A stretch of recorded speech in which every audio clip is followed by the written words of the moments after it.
Bonjour, aujourd'hui nous allons parler d'une entreprise que j'apprécie particulièrement qui est Airbnb, notamment parce que j'utilise régulièrement lors de mes déplacements et qui est vraiment rentré dans le quotidien aujourd'hui, on va dire, d'un certain nombre de Français et d'Européens, notamment parce qu'effectivement c'est une vraie alternative à l'hôtel. Moi typiquement j'aime bien pouvoir me déplacer dans un Airbnb parce que je vais pouvoir y retrouver le confort d'un appartement, le confort d'une maison, sans pour autant pouvoir que ce soit ma maison. Donc de manière temporaire, on va se retrouver dans un vrai environnement, un vrai décor, avec une cuisine, la salle de bain et toutes les commodités. Ça a été fondé par Brian Chesky, qui était designer industriel, Joey Gebbia, qui était designer également, et Nathan Blecharczyk, qui était ingénieur informatique, donc plutôt sur la partie logicielle.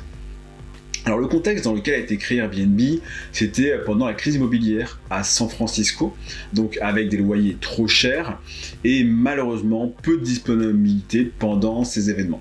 Donc eux ils ont pu se fixer un objectif qui était donc de monétiser un espace inoccupé, donc à savoir les logements où il y avait personne, où les propriétaires s'absentaient, pour répondre à une demande ponctuelle de logement. Donc l'idée c'est de savoir comment ils ont transformé une vraie contrainte, à savoir le manque de logement, en un nouveau modèle économique basé sur la confiance entre personnes totalement inconnues. L'origine de l'idée, si vous l'avez bien compris, c'était pendant la conférence de design à San Francisco, les hôtels étaient pleins, et ils se sont dit on va mettre en ligne un site basique dans un premier temps, avec 3 matelas gonflables et un petit déjeuner. Il se trouve qu'effectivement, ce qui s'est passé, c'est que ça leur a permis de valider leurs besoins parce qu'ils se sont rendus compte qu'il y a un certain nombre de personnes qui avaient ce besoin et ont fait appel du coup à la plateforme via un MVP, un modèle viable qui était relativement économiquement viable, puis qu'ils se sont rendus compte qu'en mettant à disposition un endroit face à des hôtels pleins, il y avait réellement une demande, d'accord ? Alors ensuite, c'est une réelle stratégie de growth hacking qu'ils ont pu mettre en place en recyclant de manière automatique des annonces Craigslist. C'est vraiment ça l'histoire de Airbnb, c'est qu'ils ont fait un hack technique qui leur permettait de démultiplier leur visibilité en allant chercher des biens qui étaient disponibles, d'accord, de personnes qui à la base mettaient sur Craigslist qu'ils seraient plus dans leur logement et en les mettant à disposition de personnes dans le besoin. Alors ça leur permettait de récupérer des photographies professionnelles, gratuites, pour valoriser les annonces, parce qu'on va se rendre compte que même aujourd'hui, les photographies sont super importantes sur Airbnb. Ce qui leur a permis de créer un effet de levier au niveau de la qualité perçue sur le contenu présent sur la plateforme.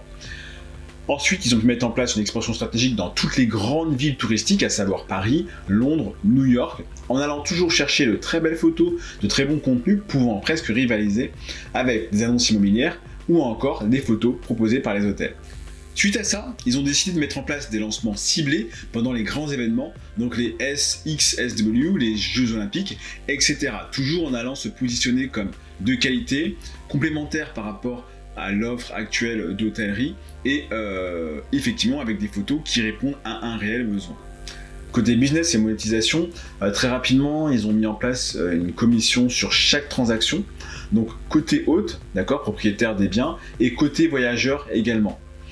En proposant des upsells, d'accord, des ventes complémentaires, genre par exemple de l'assurance, ou encore des expériences locales, ou encore des réservations de train, des réservations d'activités sur place, etc. Rapidement, leur marketplace a proposé un effet de réseau avec de plus en plus d'hôtes, d'accord, donc plus de voyageurs, et naturellement encore plus d'hôtes. Parce qu'effectivement, on se rend compte que les gens ont commencé à essayer de s'échanger leurs biens, d'accord, en simplifiant la démarche via l'application, via la plateforme. En termes de marketing digital, il y a vraiment eu tout un storytelling autour de l'hospitalité, autour de l'authentique, autour du voyage alternatif qui a été proposé. Aujourd'hui, on peut même aller chercher des biens un petit peu originaux, d'accord ? Il y a d'ailleurs eu toute une communication qui a été faite au sujet de leurs biens un petit peu différents, un peu alternatifs. Il y a eu une campagne qui se nommait Live There, Belong Anywhere, d'accord, sur le concept où effectivement on pouvait se sentir bien n'importe où, ce qui a été typiquement moi avec mon profil de digital nomade où on a besoin de pouvoir se déplacer et de pouvoir continuer à être connecté et cependant d'avoir un certain confort, et c'est vraiment là que c'est devenu super pertinent, d'accord, hein. Une autre de leurs grandes forces, c'est du contenu généré automatiquement par les utilisateurs, que ce soit pour les avis, que ce soit pour les photos, pour les recommandations locales de lieux à visiter, des recommandations d'activités locales, de restaurants. C'est vraiment l'utilisateur qui va mettre en place l'essentiel du contenu sur la plateforme. De plus, ils en ont profité pour mettre en avant les avis, d'accord, avec un algorithme de recommandation qui va tenir compte très largement de ces avis et pousser les biens qui ont bien entendu les meilleurs avis, d'accord.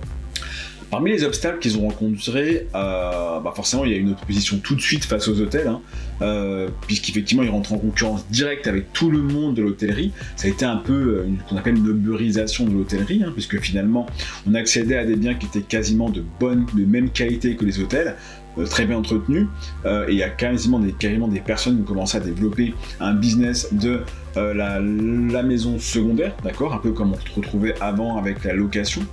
Ils sont entrés aussi en concurrence directe du coup avec les agences immobilières qui proposaient des locations courte durée, mais pas d'aussi courte durée parce que c'était pas possible dans un premier temps. Donc on a vu apparaître des réglementations urbaines, notamment avec des maisons à code, d'accord, la maison, donc effectivement vous savez c'est les appartements qu'on peut trouver où on arrive, il y a un code, on récupère la clé et on entre, d'accord, sans gestion par un être humain. Un certain nombre de points niveau fiscalité qui leur ont été imposés également, d'accord, et d'autres régulations, par exemple sur la sécurité des utilisateurs, la mise en place d'assurances pour les logements et pour les autres, d'accord, pour les personnes logées et pour les autres, et dans le logement, et tout un concept de trust and safety pour que tout le monde soit content, pour que ce soit vraiment des expériences gagnant-gagnant. La réponse à ça, ça a été la création d'équipes, d'accord, la création d'équipes locales. On appelle aussi des greeters, qui sont des personnes un petit peu responsables des logements, des personnes un peu plus sur la conciergerie. On a eu toute une industrie de la conciergerie qui s'est développée, la conciergerie Airbnb. Bien entendu, il y a eu des lobbying, d'accord, et le besoin d'adapter d'un point de vue juridique, comment est-ce que ces nouveaux types d'expériences de biens allaient devoir et pouvoir être gérés. Alors, si on avait des conclusions à tirer de cette startup, de cette entreprise qui au début était une startup, c'est l'importance du MVP, l'importance du minimum viable product, de pouvoir tester, d'accord, avec quelque chose de simple pour valider qu'il y a bien un besoin. C'est le plus important, d'accord. S'il y a un besoin, même si vous n'avez pas l'infrastructure, pas l'entreprise, pas les fonds, pas l'équipe, c'est pas grave. Si vous avez identifié un besoin et que des gens sont prêts à payer pour, vous avez fait 70% du travail de développement d'entreprise et de création de bons projets, de bons produits, d'accord. Ensuite, le growth hacking va aider comme levier initial. Effectivement, ça va être intéressant de pouvoir aller rapidement vérifier si le besoin qu'on a identifié peut être transformé en valeur et donc en argent, d'accord, s'il y a des gens qui seraient prêts à payer pour. Ensuite, créer une marque qui soit vraiment centrée sur la communauté. Eux, c'est vraiment quelque chose qu'ils ont eu du mal à faire au début avec Airbnb Breakfast, où c'était pas très clair, c'était pas forcément accessible au plus grand nombre, et rapidement, ils ont essayé de rendre accessible quand la marque est devenue simple à comprendre, pour qu'on se concentre sur l'offre proposée, le besoin auquel elle répond. Et donc là, tout de suite, ça a commencé à développer de la confiance. L'utilisation du digital aussi a été une bonne idée pour pouvoir automatiser, même encore aujourd'hui, personnaliser et démultiplier l'offre très largement. À bientôt pour découvrir de nouvelles entreprises qui ont su mettre en place des stratégies de croissance et de développement grâce à des astuces.